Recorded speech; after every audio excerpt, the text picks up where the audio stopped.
সুধী ভক্তবৃন্দ, ইদানিংকালে বহু মানুষ বহুভাবে বিভিন্নভাবে ব্যাখ্যা করে যে মানুষের কি খাদ্য খাওয়া উচিত। হ্যাঁ, মনুষ্য জীবনে মানুষের খাদ্যবস্তু বিভিন্ন মানুষের বিভিন্ন খাদ্যবস্তু হয়েই থাকে, যেমন রজগুণ, তমগুণ, সত্যগুণ।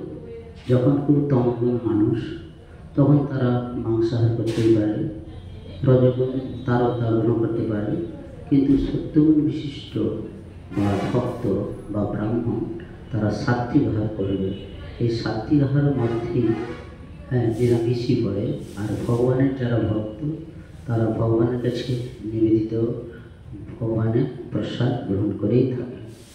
তাই ইদানিংকালে অনেক সমালোচনা হচ্ছে, অনেকেই বলে কেন আমরা মাছ খাবো না, মাংস খাবো না, এবং এমনকি গোমাংসের নিয়েও সমালোচনা হয়েছে। কিন্তু ব্যাপারটা হচ্ছে এটা যে আমরা কেন নিরামিষ খাদ্যবস্তু থাকতে থাকতে সেই খাদ্যবস্তুগুলো গ্রহণ করব। সেই জন্য শ্রীল প্রভুপাদ বর্ণনা করেছেন, যদি খাদ্যবস্তু না থাকে তাহলে অন্য খাদ্যবস্তু গ্রহণ করা যেতে পারে। তো এখানে বর্ণনা করেছে এখন আমাদের খাদ্যবস্তু পর্যাপ্ত রয়েছে, চাল, ডাল, শাক সবজি, ফল, মূল, দুধ, এগুলো যদি আমাদের থেকেই থাকে তাহলে আমরা নিরীহ প্রাণীকে কেন আমরা হত্যা করব। আমরা যে জীবকে আমরা হত্যা করছি নিশ্চয়ই তার বাবা মা রয়েছে। তাই আমার সন্তানকে যদি কেউ হত্যা করে তাহলে নিশ্চয়ই আমি তা প্রতিবাদ করব, কিন্তু সেক্ষেত্রে যেহেতু নিরীহ প্রাণী তারা প্রতিবাদ করতে পারে না, তার জন্য তাদের নিরীহ প্রাণীদের হত্যা করে আমরা নিজেদের জীবভাবে এবং আমাদের রসনা তৃপ্তি করে থাকি। কিন্তু সর্বোপরি কোনো জীব হিংসাই কাম্য নয়। সে ছাগল হতে পারে, মোরগ হতে পারে বা যে কোনো প্রাণী, কিন্তু সবচেয়ে যেটা খুব গুরুত্বপূর্ণ গো হত্যা। গো হত্যাটা হচ্ছে অত্যন্ত গুরুত্বপূর্ণ। সেই জন্য আমাদের সকলের কর্তব্য হচ্ছে গোমাতা বা গোপিতাকে রক্ষা করা। এই জন্য শাস্ত্রে বলা হয়েছে নমো ব্রহ্মণ্য দেবায় গো ব্রহ্মণ্য হিতায় চ জগৎ হিতায় কৃষ্ণায় গোবিন্দায় নমো নমঃ।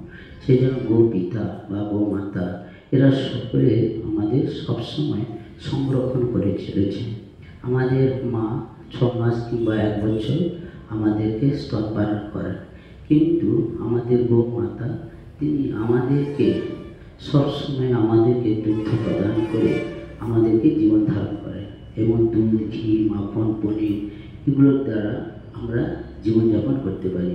কিন্তু একটা মানুষ মাছ, মাংস, ডিম খেয়ে বেঁচে থাকতে পারে না, কিন্তু নিরামিষ খাদ্য বস্তু গ্রহণ করে সে নিশ্চয়ই বেঁচে থাকতেই পারে।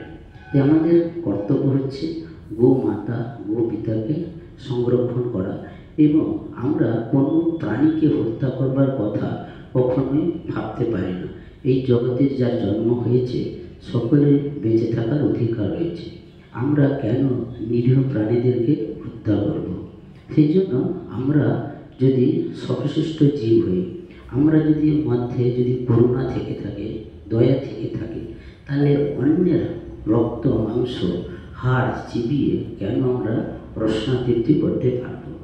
ঠিক সেই জন্য এই মাছ, মাংস, ডিম বা অমৃত খাদ্যবস্তুকে আমাদের এড়িয়ে চলা ভালো। কিন্তু তমগুণ সম্পন্ন মানুষ যারা ইন্দ্রিয় তৃপ্তি করবার যারা অভ্যস্ত তারা খেতে পারে, কিন্তু পরবর্তী জীবনে তাদেরকে নরকে যেতে হবে। যে আজকে যে মাছ ধরছে বা মাছ কাটছে বা যে মাংস কাটছে তাদেরকে সকলেই কিন্তু পরিণামে নরকে যেতে হবে। তাই মনুসংহিতাতে বলা হয়েছে যে জীব হিংসা করে, যে জীবকে হত্যা করে, যে রান্না করে, যে খাদ্যবস্তু গ্রহণ করে, যে পরিবেশন করে, এইরকম 8 প্রকারের অপরাধী তাদেরকে নরকে যেতে হবে। ঠিক সেই জন্য আমরা মানুষ সর্বশ্রেষ্ঠ জীব, সকলের প্রতি সহানুভূতিশীল।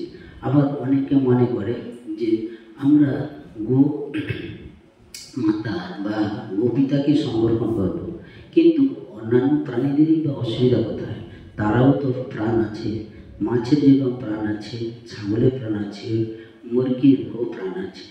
তাহলে আমরা যদি সর্ব অবস্থায় যদি সর্বজীবের প্রতি যদি আমরা করুণা প্রকাশ করি, তাহলে কিন্তু আমাদের মধ্যে এই বৈষম্য ভাবটা থাকবে না। এই জন্য যারা গো মাতা গৌ পিতা সকলের প্রতি আপনারা যত্নশীল হন, তাহলে তখন এই বৈষম্য ভাবটা থাকবে না।